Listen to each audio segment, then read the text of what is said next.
Baada ya mnyama kupoteza nchini Tunisia, kumekuwa na maneno mengi, hasa hususan afisa habari wa klabu ya Simba amekuwa na machapisho mengi, lakini kuna hili alilozungumza ambalo limetufanya tuje kwako. Mimi na Aloysius Sagara, utamsikiliza vizuri kabisa meneja habari wa klabu ya Simba Ahmed Ally akizungumza na wana Simba. Ni ujumbe mzito, unaweza kusema ni ujumbe mzito mno kweli kweli, akiwaeleza kunako msimamo na safari ya Simba kuelekea hatua ya nusu finali ambao wameizoea kwa muda wote. Lakini kabla hujamsikiliza Ahmed Ally ambaye nimekwambia ni naye, lakini pembeni yangu, baada ya kumsikiliza Ahmed Ally tutaweza kuichambua vizuri kwa kina mimi na Aloysius Sagara. Lakini kabla ya yote hayo, ni kujuze tu kunako mabingwa wa kutengeneza na kusambaza pool table, na usi wengine ni Tan Nice. Wanapatikana mitaa Mabibo Hostel karibu na mitaa Riverside ya kujidai, kwa sababu ukiwa Dar es Salaam ukiuliza tu Riverside ni karibu mno na mitaa ya Mabibo Hostel. Kwa ukifika pale, namba ziko hapo chini, anazipitisha Mr. Pako, unaweza kuwasiliana nao ili uweze kujipatia pool table. Wakati una stress za Simba na mambo mengine,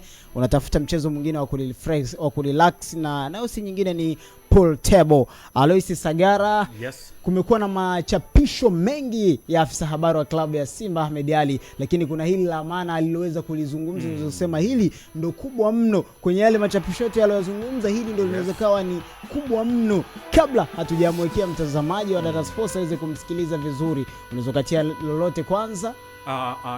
Kauli ambayo ameweza kuitoa afisa habari na mawasiliano wa klabu ya Simba kwa maana ya Ahmed Ally, ameweza kuzungumza uhalisia, lakini pia uhalisia ambao una ukweli ndani yake, na ameweza kutoa pia pasenti kwamba kuna kuwezekana na kutokuwezekana. Ameweza kuwaandaa kabisa mashabiki na wanachama wa klabu ya Simba. Kwa wale ambao wanaelewa mpira ni nini, nadhani hii kauli itakuwa imeenda kuwapa matumaini, lakini pia kwenye engo nyingine itakuwa imeacha maswali mengi ya kujiuliza. Kwanza tumsikilize mwenyewe Ahmed Ally, tuone anachokizungumza ni kipi na wana Simba wao wamemwelewa vipi. Huyo ni Aloysius Sagara. Kabla tujaanza, Mr. Pako, unaweza ukamwekea mtazamaji wa Data Sports aweze kumsikiliza vizuri afisa habari wa klabu ya Simba Ahmed Ally akizungumza. Amewaambia nini wana Simba? Huyu hapa afisa habari wa klabu ya Simba. Ni hali ya kawaida ya mpira wa miguu.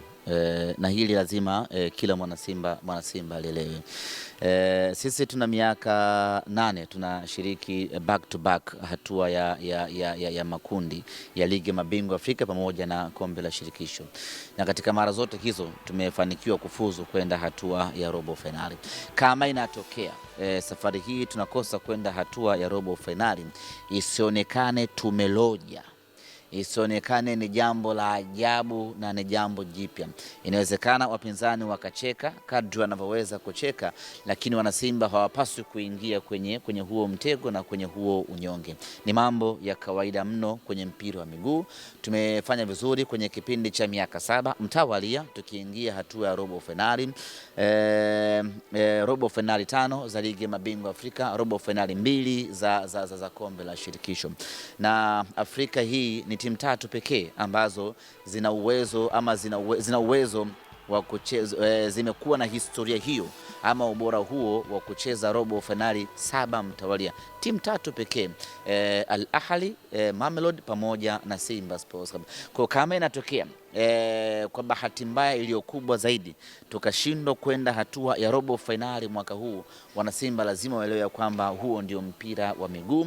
Kuna nyakati unapanda, kuna nyakati unashuka. Na umemsikiliza vizuri afisa habari wa klabu ya Simba Ahmed Ally. Kuna msemo wa Kiswahili unaosema ukweli ni mchungu, lakini unatakiwa uumeze hivyo hivyo. Yes. Hayo ndio maneno aliyozungumza afisa habari wa klabu ya Simba, akisema kuwa lolote linawezekana, lakini endapo klabu ya Simba isiposhindwa kuvuka hatua ya group stage, wana Simba wasitake kulalamika, kwa sababu aliwahi kuifanya hivyo miaka 8. Amesema ndani ya miaka 8 wanahudhuria au wanashiriki katika michuano hii ya kimataifa, na wanafika hatua ya robo finali kila ndani ya miaka 4. Isije ikatokea mwaka huu wakashindwa likaonekana ni tatizo.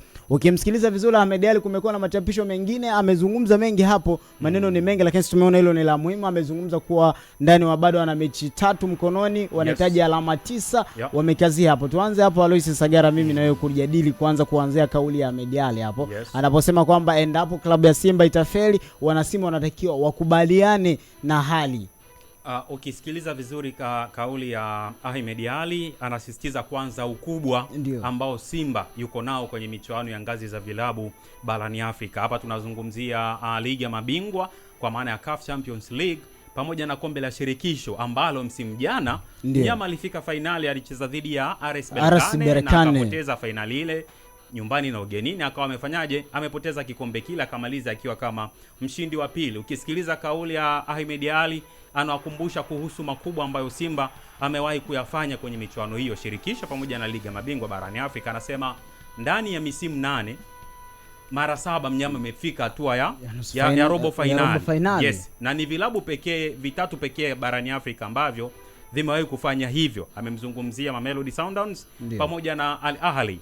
Timu nyingine ni Simba. Kwa hiyo unatazamia ni kwa ukubwa gani ambao Simba anao kwenye michuano ya ngazi za vilabu barani Afrika. Kwa hiyo anawapa tahadhari pia mashabiki na wanachama wa klabu ya Simba kwamba endapo msimu huu haitotokea Simba kwenda robo finali, basi wasikae kinyonge na wanapaswa kuheshimu matokeo ya mpira wa miguu. Yes, na ndio uhalisia kwamba siku zote mpira wa miguu umekuwa na matokeo ya aina tatu. Hapa sasa kwenye makundi kuna matokeo aina mbili, kwamba ufuzu kwenda hatua inayofuata au uishia hapo ulipo, kwa maana hatua ya makundi. Kwa dalili zilizopo ni kwamba kwa asilimia kubwa na uhalisia uliopo, najua kuna uhalisia pia.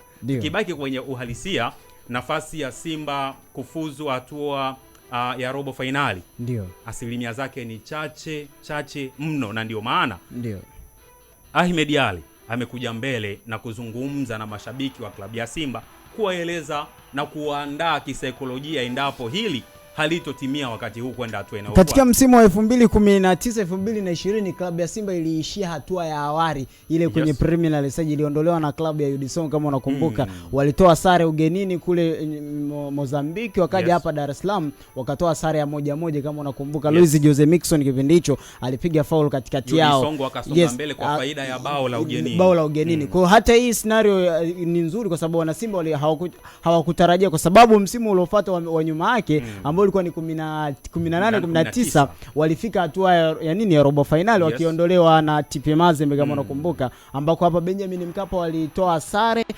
afu John Boko akikosa mkwaju wa penalti. Walipoelekea kule Kongo walifungwa 4-1 kama unakumbuka. Mapema Emmanuel Okwi aliwarudisha mchezoni, baadaye mambo yalibadilika. Hapo kulikuwa kuna kina Mesha Kelia, tuliza katikati kuna Kalabato walifanya makubwa hapo, Simba akapoteza. Kwa ina maana msimu uliofuata mbele yake wakati wanashiriki wakatolewa hatua za awali. Kwa hata hicho Ahmed Ally anachokizungumza anarudia mle kwamba endapo wasipofuzu kuelekea hatua inayofuata, wana Simba wanatakiwa uchukulie kwamba ni mpira. Hawakuwa na matarajio kwa sababu mwanzo wanaanza tuliambiwa kwamba klabu ya Simba itafanyaje, inavuka hatua inayofuata.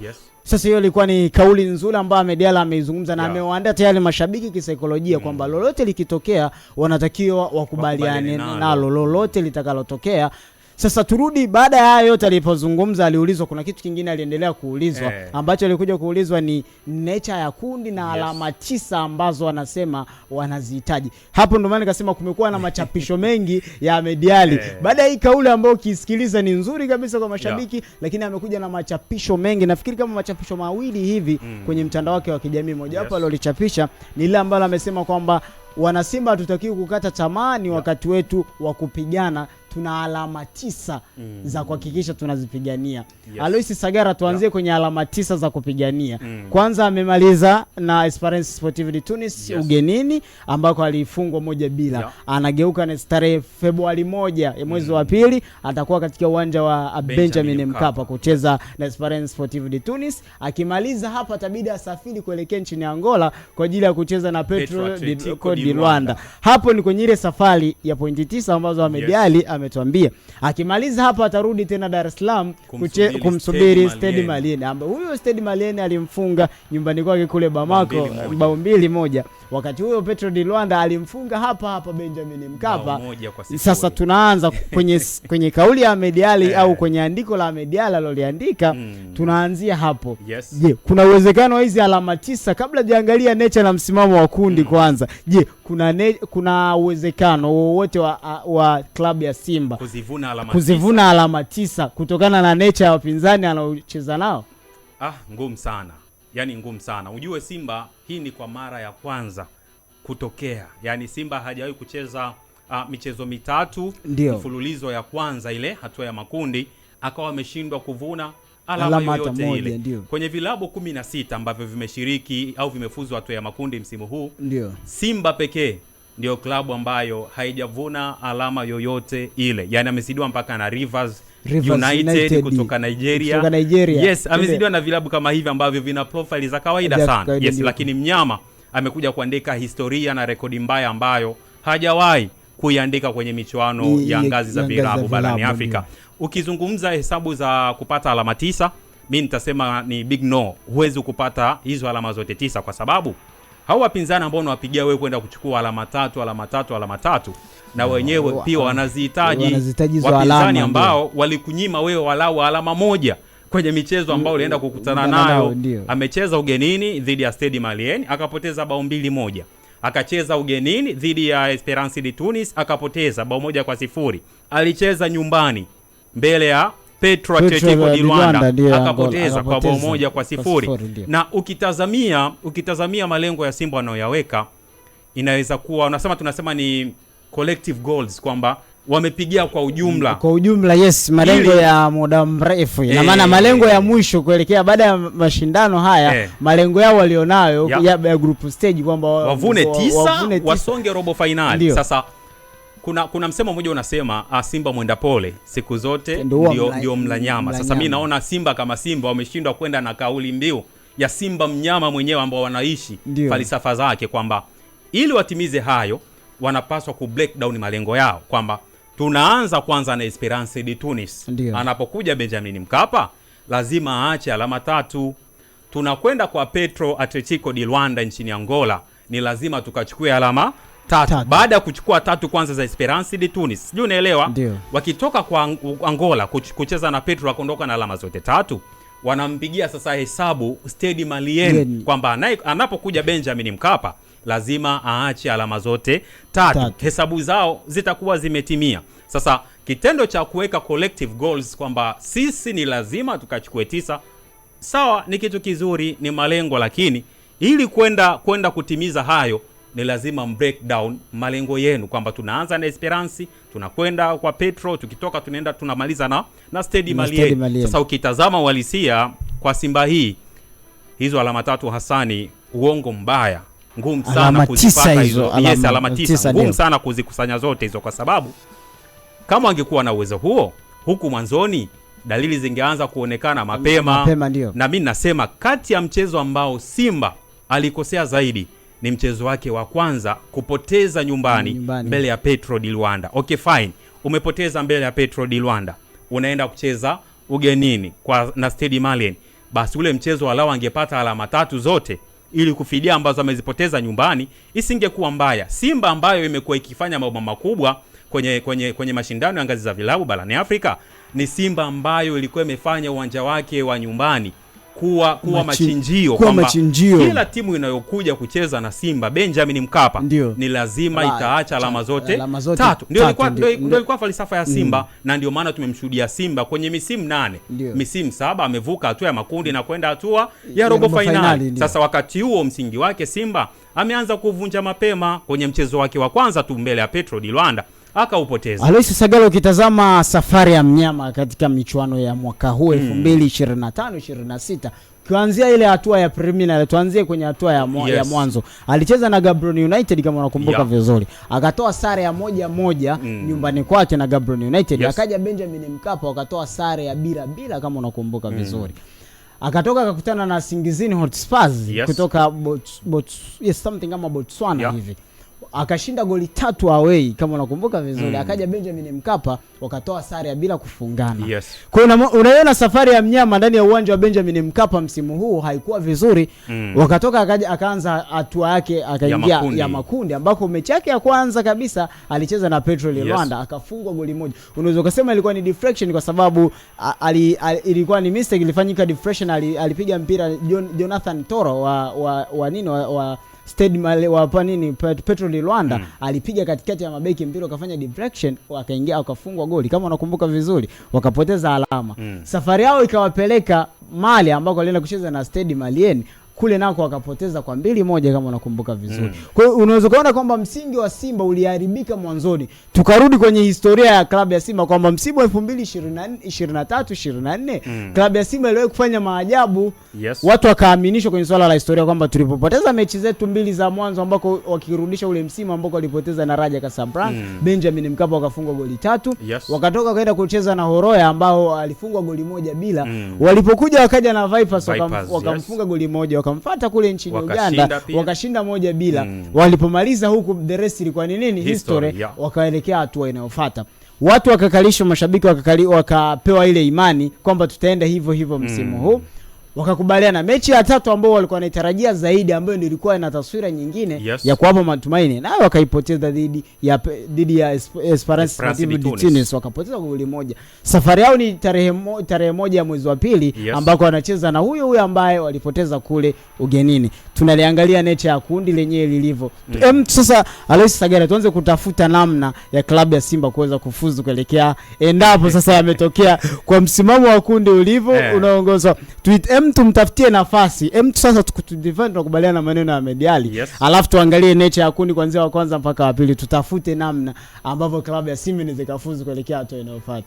Ni ngumu sana Hasani. Yaani hata calculator yenyewe ambayo utaitumia kupiga hesabu za Simba inaweza ikazima kwa ugumu wa hesabu ambazo utakuwa unaingiza pale.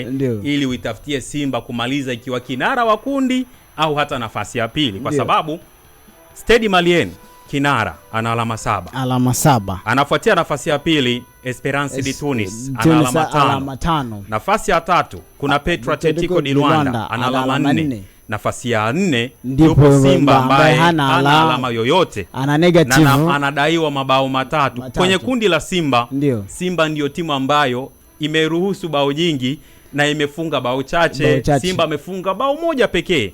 Kati ya dakika 270 ambazo amezicheza Simba ameweza kufunga bao moja na karuhusu mabao 4.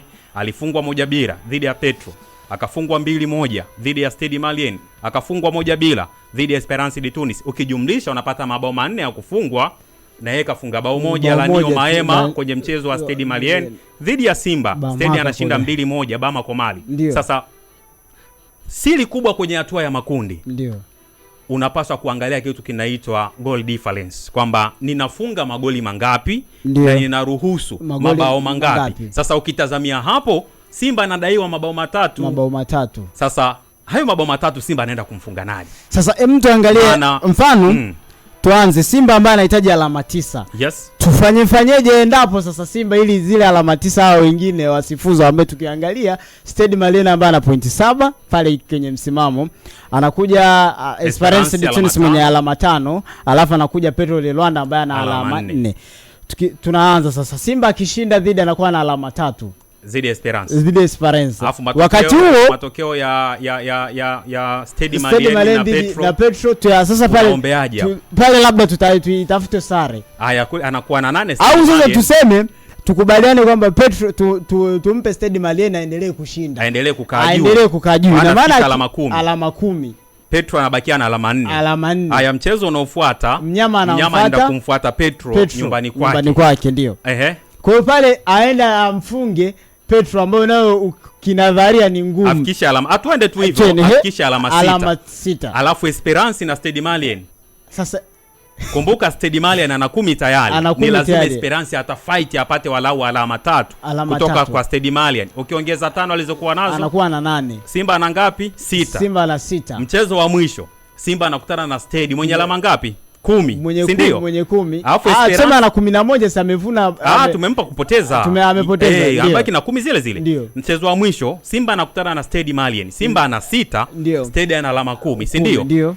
Petro de Luanda anakutana na Esperance ambaye Petro ana ngapi? Ana 8, tumesema ana 8 baada ya kuibuka. Alafu Esperance yeye huyo naye ana 8, ndio. Sasa Simba nadhani hapo inabidi apate matokeo ya aina gani ili aweze walau kupata nafasi ya pili. Kumbuka margin yake ya mabao ya kufunga na kufungwa bado ni kubwa zaidi. Itategemea kwenye michezo miwili anakwenda kupata wao ushindi wake. Wakati tumempatia ushindi, anakwenda kupata ushindi wa mabao mangapi? Ndio nakwambia urudi kwenye warisia.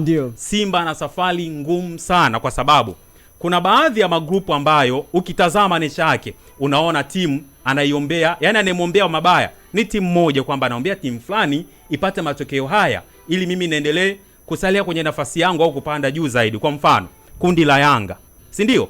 Yanga kuna watu wako nyuma yake wanasoma jezi, yule anaombea lolote matokeo yote yapatikane ile yafanyeje ashinde michezo yake. Sasa Simba ubaya uko hapa, hata kama Simba akishinda michezo yake, shida inakuja moja, inabidi amuombe mabaya Petro, amuombe mabaya Esperance, amuombe mabaya Stade Malien. Hicho ni kitu ambacho ni kigumu zaidi kuwezekana, kwamba haiwezekani wewe timu zako zote tatu ambazo uko kwenye kundi moja zote unaziombea mabaya. Haiwezekani. Alois Sagara kumaliza ni ngumu, kwa sababu hapo ndo kuna kipengele cha mnyama kwenye alama 9 alizoambiwa za kwake ili azipate. Kipengele kinakuja so lazima hata wafungaji wenyewe ndani ya klabu ya Simba ambao sasa ndio nitaka tuje tuangalie hilo eneo. Alois Sagara bana, director anasema muda wetu umeisha. Sasa tunamalizia tu katika yango ya wafungaji ndani ya klabu ya Simba mpaka sasa kwenye mashindano ya kimataifa hamna striker wale halisia, wakati Simba na striker wawili. Ukianza safari alianza Desem Kwala ambaye aliondoka, amebaki Jonathan Soa na Selemani Mwalimu, lakini muda wao wanaupata ni mchache mno kwenye kucheza. Wanacheza wengine, kuna muda Mwalimu leo kucheza bila namba 9 anachanganya. Kwa maana ya Dimitri Sasa Pantev, tunafanyaje ili tupate matokeo? Na ukiangalia butu kwenye striking yetu, hayo wafungaji hawafungi, wamefunga goli moja pekee na aliyefunga naye ni kiungo. Hii picha linaanzia kwenye michezo ya ligi pia. Simba amefunga mabao 12, karuhusu mabao 4. Kwenye mabao 12 ambayo Simba ameyafunga, mastrika halisia ambao wamepachika mabao kwenye 12 ni wawili ambao ni Jonathan Soa kafunga mabao 2, Selemani Mwalimu kafunga bao 1. Kwa mastrika wa Simba kwa maana ya washambuliaji wana mchango wa mabao 3 pekee kati ya mabao 12 ambayo Simba ameyafunga mpaka hivi sasa kwenye michezo yake 6 ya ligi. Wamezidiwa na muunganiko wa mabeki wawili wa Simba ambao wana mchango wa mabao 4. Roshan Delok ana mabao 2 pamoja na Wilson Nangu ana mabao 2. Ukijumlisha mchango wa Wilson Nangu ambao ni center backs wa klabu ya Simba, wana mchango mkubwa zaidi kuliko washambuliaji wawili wa klabu ya Simba. Jonathan Soki jumlisha wana mabao 3 kwa jumla. Hao mabeki wawili wa Simba, Wilson Nangu pamoja na Roshan Delok, wana mabao 4. Kwa hiyo unaona kwamba center backs wa Simba wana namba nzuri zaidi kwenye kupachika mabao kuliko washambuliaji wa klabu ya Simba. Na sheria ambayo au niseme ni kanuni muhimu zaidi kwenye michuano ya ngazi za vilabu barani Afrika, unapaswa kutumia nafasi hata kama ni moja inapatikana. Petro alipata nafasi nyingi, lakini moja ambayo aliipata waliweza kuitumia vizuri, wakaondoka na alama 3. Ukija kwa upande wa Simba, hicho kitu hatujakiona. Wamefungwa mabao 4, wamefunga bao 1. Sasa huyu Jonathan Soa, huyu Selemani Mwalimu, hata Steven Desem Kwala walikuwa wanatimiza majukumu gani ndani ya timu? Kwa sababu safu yao bado haija produce magoli mengi zaidi, na ndio maana tunaona Simba wana negative 3. Bwana anasema Alois Sagara anamaliza kwamba bana, safu ya washambuliaji ndani ya klabu ya Simba inafanya nini kwa sababu mpaka sasa klabu ya Simba ina negative 3 kwenye ile safari ya pointi 9 ambazo Ahmed ametuambia wanazitafuta. Wanatakiwa kwenye zile wawe wajihakikisha hawafungi, ni ili waruhusu mabao mengi ili kulipa kwanza deni lao walionalo na kutafuta hizo alama 9. Hayo ni maneno mazuri ya Alois Sagara. Tunamaliza hivyo, lakini ndikukumbusha tu kuhakikisha una subscribe, unakuwa mtu wa kwanza kuona video zetu hizi tunazokuwekea hapa ndani ya Dar Sports. Aliyesimamia kazi nzima naye si mwingine ni Mr. Paco. Anasema kwa msimu huu Simba bado wana mengi ya kutafakari. Wakumbusha kuhusu live pia. Tuko live yes, tuko live kila asubuhi saa 2. Yes. Saa 2:30 tuko live, unaruhusiwa kutufuatilia kwenye mijadala yetu hapa ndani ya Dar Sports. Ukiwa na la kuchangia unaruhusiwa, maana uwanja wa comment upo wazi. Tukutane kwa wakati mwingine tena.